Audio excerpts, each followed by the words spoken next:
अच्छे कर्म, पुण्य के काम उस परमात्मा से, उस राम से, उस प्रभु से जो जोड़ है, उसकी याद है, उससे हम दूर हैं। अभी मैं कल की बात कर रहा हूँ, प्रैक्टिकल बात है। भी कल हमारे पास हमारी एक रिलेटिव आई, वो डॉक्टर है, और वो कहती मेरा मन उदास रहता है। मैंने कहा क्या बात है? कहती पैसे की भी कमी नहीं है, मेरे पास सारा कुछ है, घर अच्छा है, गाड़ी है, सारा कुछ है, कोई कमी नहीं है, खुशी भी है, फैमिली भी है, अच्छे रिलेशन भी है, सारा परिवार भी पॉजिटिव है, हर जगह से कोई कमी नहीं है, लेकिन अंदर से एक ना कोई कमी लगती है। ये अंदर से ये फील आती है कि मेरे को कुछ कमी है, अंदर से अंदर की खुशी नहीं मिली। तो मैंने कहा अभी चलो अपने चलते हैं किन्हीं संतों के पास। तो संतों के पास गए, तो मैंने उनसे यही क्वेश्चन पूछा भी हमारे पास सारा कुछ है, सारी खुशियां हैं। अभी आगे पुराने जमाने में तो अभाव था, जैसे मटीरियलिस्टिक चीजें का, जैसे संसारिक वस्तुओं का, भौतिक चीजों का। भी आज हमारे पास सारा कुछ है, मोबाइल है, गाड़ी है, फोन है, स्कूटर, मोटरसाइकिल, अच्छा मकान, एसी, कूलर। आज अगर सामान की अगर सोचो तो किसी के पास कमी नहीं है, सबके पास खूब सामान है, ये जो संसारिक वस्तु है, लेकिन जो अंदर की खुशी है वो नहीं मिल रही। तो उन संतों ने हमारे को बताया भी हमको जैसे हम खाना खाते हैं, शरीर का तो भोजन हम कर लेते हैं, हम अगर हमारे को नाश्ता ना मिले, भोजन ना मिले, तो आप कितने भी एनर्जेटिक हो, थोड़ी देर बाद वो क्या भी गुस्सा आने लग जाता है किसी की बात पे। जब भूख लगती है ना तो वो कुछ भी अच्छा नहीं लगता, शरीर का भोजन अगर अपने ना किया होगा। उसी प्रकार क्या आपने मन का भोजन किया है, आत्मा का भोजन किया? आत्मा का भोजन अगर अपने नहीं करते तो ये इसी वजह से ही हमारे अंदर से खुशी नहीं आती। हम अंदर का जो हमारी आत्मा का भोजन है वो तो भूखी बैठी है, वो है परमात्मा के भजन की भूखी, उस ईश्वर के साथ जो, क्योंकि हमारा जो मूल सोर्स है, जो जिससे हम आए, जैसे गीता में लिखा हुआ है ईश्वर अंश जीव विनाशी, हम उसके ही अंश हैं। लेकिन अपनी जड़ों को जब हम भूल जाते हैं तो ये चीज कमी महसूस होती है, अंदर से खुशी महसूस नहीं होती। अगर हम अभी रोज आधा घंटा अगर सुबह बैठे हम कुछ पूजा पाठ, ध्यान, मेडिटेशन, जिसको अपने ध्यान कहते हैं, उस ईश्वर की, परमात्मा की याद कहते हैं, अगर करें तो सारा दिन खुश रहते हैं। अभी हम जैसे अपने सीधी सी प्रैक्टिकल बात है, आज हमारा मोबाइल है हमारे पास, तो मोबाइल चार्ज नहीं होता ना, तो थोड़ी देर बाद दिक्कत होने लग जाती है, बैटरी डाउन हो जाती है। तो सुबह हम सबसे पहले उसको चार्ज करके घर से निकलते हैं। इसी प्रकार हम अपने जीवन में सुबह परमात्मा के नाम की आधा घंटा, पौना घंटा या 1 घंटा जितना लगा सको अपनी बैटरी चार्ज करो, तो फिर देखो हर सारा दिन हर काम बढ़िया होगा, खुशी पूर्वक होगा और आनंद में होगा। एक छोटी सी बात सुनाता हूँ। एक राजा की 4 रानियां थी, एक राजा की 4 रानियां थी। वो राजा अपनी जो सबसे छोटे वाली रानी को बहुत प्यार करता था, उसका बहुत ज्यादा ख्याल रखता था। इस कहानी में हमारे जीवन का संदेश है, थोड़ा गौर से सुने। राजा अपनी जो चौथी रानी है ना, उससे बहुत ज्यादा प्यार करता था, उसका बहुत ज्यादा ख्याल रखता था और उसकी मतलब बहुत ज्यादा केयर करता था। राजा अपनी जो तीसरी रानी है उसका भी ध्यान रखता था, और वो अपनी उस तीसरी रानी को किसी दूसरे को दिखाने से डरता था कि ये मेरी जो रानी है ना, किसी कोई दूसरा ना देख ले। और राजा उससे बड़े वाली जो दूसरी रानी है उसके साथ भी उसका बहुत अच्छे संबंध थे, और वो जब भी कोई समस्या आती, कोई भी प्रॉब्लम आती जीवन में, उस रानी के पास जाता, वो रानी उसका समाधान कर देती। और राजा जो अपनी जो सबसे बड़ी रानी है उसका बिल्कुल ख्याल नहीं करता था, वो उदास रहती, उसका बिल्कुल केयर नहीं करता, उसके पास जाता नहीं था।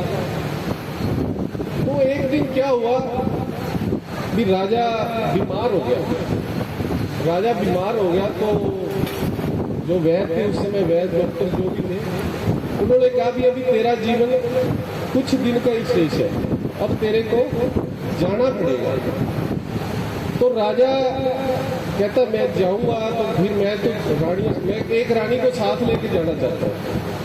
तो राजा सबसे पहले अपनी सबसे जो प्यारी रानी थी, सबसे छोटे वाली, उस रानी के पास गया, उसको कहा भी उसको बुलाया, मतलब मेरा अब अंतिम समय आ गया है तो तू मेरे साथ जा। वो कहती मैं तो बिल्कुल नहीं जाती, अभी मेरी कौन सा उम्र हुई है, मैं नहीं जाती, तू मरना तो मर जा।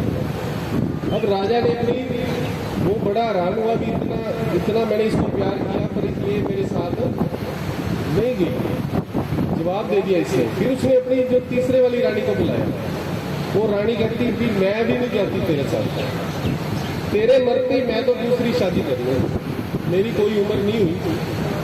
अब राजा ने अपनी दूसरी रानी को बुलाया, उसको कहा भी तू हमेशा मेरे सुख दुख में काम आई है, अब तू मेरे साथ चल। तो जो दूसरी रानी कहती मैं तो इतना कर सकती हूँ, तेरे को ज्यादा से ज्यादा शमशान भूमि तक छोड़ के आ जाऊंगी, वहां तक तेरा सारा क्रियाक्रम वगैरह सारा मैं करवा दूंगी, लेकिन उससे आगे मैं नहीं जा सकता। तो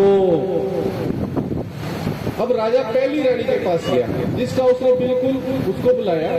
तो रानी ने कहा कि मैं तेरे साथ चलने को तैयार हूं, मैं तेरे साथ चलने की, जब तू जाएगा मैं तेरे साथ जाऊंगी। तो वो राजा बड़ा दुखी हुआ, परेशान हुआ कि मैंने अपनी सारी जिंदगी में अपनी रानी का बिल्कुल ख्याल नहीं रखा और ये मेरे साथ जाने को तैयार है, और जिनका मैंने बहुत ख्याल रखा वो मेरे साथ कोई नहीं जाता।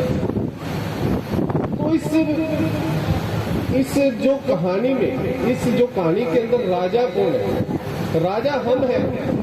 इस कहानी में जो राजा है वो हम है। अपने के ऊपर सोचे कि वो राजा हम है।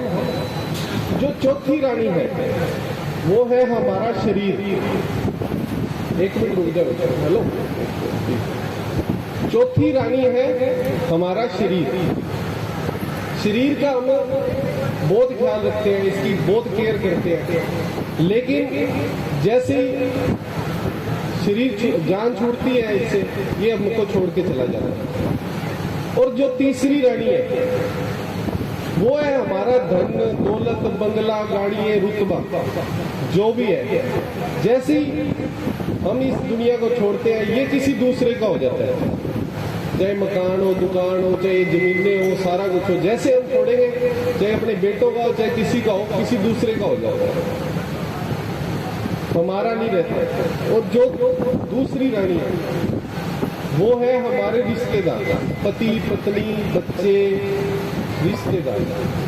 वो तब तक साथ देते हैं जब तक वो शमशान भूमि तक आए, क्रियाक्रम किया, यहाँ तक उसका साथ आता। जो पहली रानी है वो है हमारी आत्मा, हमारी चेतना, जिसका हम सारी जिंदगी ध्यान नहीं रखते, इसकी भूख को नहीं मिटाते, ये भूखी रहती है, उदास रहती है, इसलिए अंदर से खुशी नहीं आती। तो हमारा टारगेट क्या है? अपनी चेतना का, अपनी आत्मा का ध्यान रखना, उसके लिए मेडिटेशन करना, उस प्रभु की याद करना, क्योंकि इसकी जो खुराक है वो उस ईश्वर की, परमात्मा की याद हमारी आत्मा की खुराक। तो आगे से अपने जीवन में ये जरूर उद्देश्य बना लीजिए कि उस परमात्मा की याद में आधा घंटा से लेके 1 घंटा तक रोज बैठना ही बैठना, तो हमारा जीवन बहुत ही बढ़िया हो जाएगा। और अब जब हम इस जीवन को छोड़ के जाएंगे जो सत्य है, तो हमारे को कोई अफसोस नहीं होगा। जय श्री राम। अब आगे एक भजन।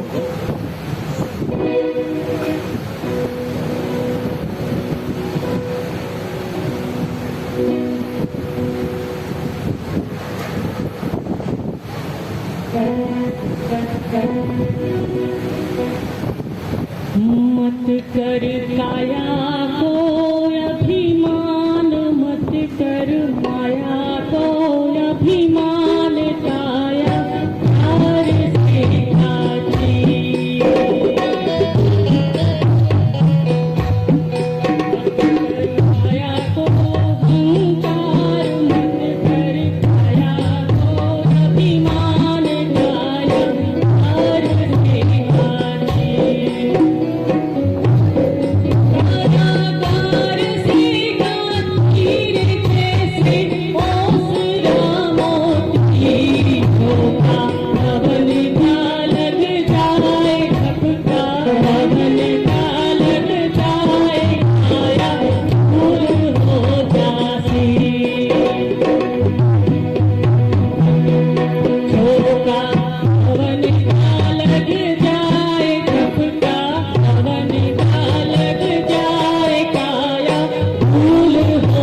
बुलाया